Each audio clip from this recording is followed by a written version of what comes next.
Your force is given to be what? 200 Newton. Okay?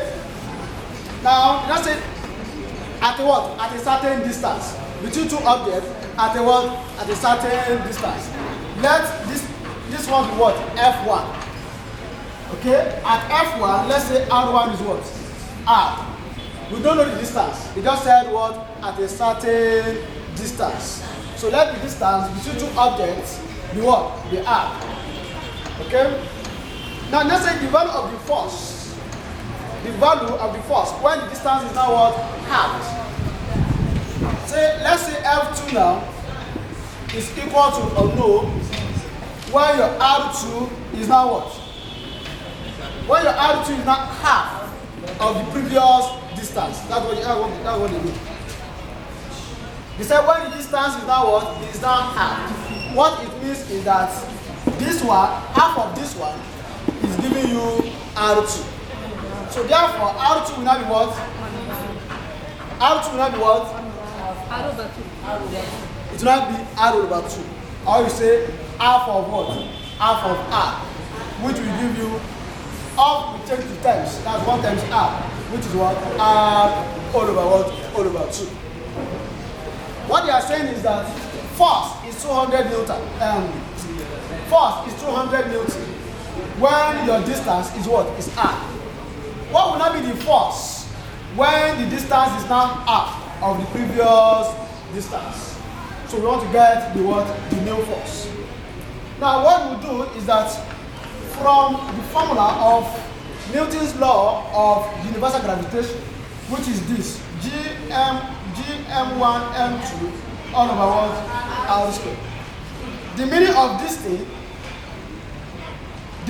this thing is that F is directly proportional to what?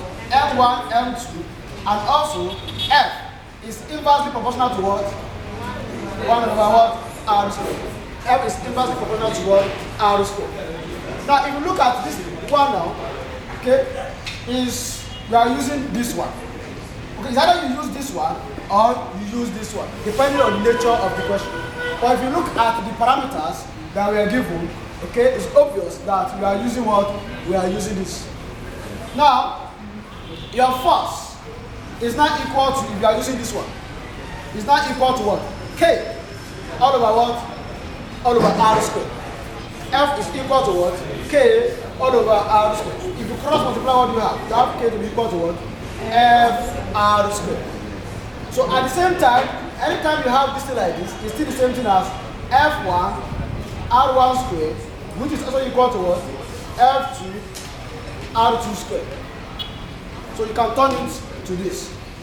If you have F, which is inversely proportional to R squared, okay, this proportional sign, you can change it to what? To K. F is now equal to what? K all over what? R squared. If you cross multiply now, this is all over 1. K times 1 will give you what? K. F times R squared will give you what? FR squared. So this K equal to FR squared, you can change it to what? F1 R1 squared equal to what? F2 R2 squared. So from here now, you know your F1, you have your R1, okay, you can find your F2, which is this, and your R2 is what? Is this. Now let's substitute all the values inside this thing. What's your F1? Your F1 is what? 200.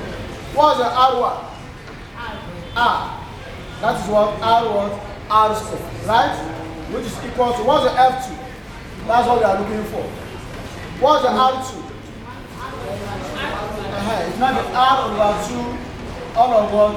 All of square. Which will not be what? 200 times what? R squared equal to what? F2 multiplied by. This one will not turn to what? R squared all over what? 2 squared. Are we communicating? Eh? You said what? You don't understand? From where? This side. But I've explained this side 2 times now. F, which is equal to K all over R squared. If you cross multiply, you have this K to be equal to what? FR squared. This K, which is equal to FR squared, is still the same thing as F1 R1 squared, which is equal to what? F2 R2 squared. Now we are now substituting all these values. F1 is 200, R1 is what? R squared. R1 is what? R, which will then give you R squared. F2 is what we are looking for. And your R2, this R2 is what? R over 2. You substitute R over 2, you have R over 2 all of what? All of squared. You have R over 2 all of squared. Which will now be what? 200 times R squared equal to what? F2 times what? R squared divided by what? 4. So this R squared can cancel this R squared, right? So this one is over 1. If you cross multiply what you have, F2 times 1, it will give you F2, which is equal to what? 200 times what? Times 4. 200 times 4 will give you what? The answer is what? 800 Newton.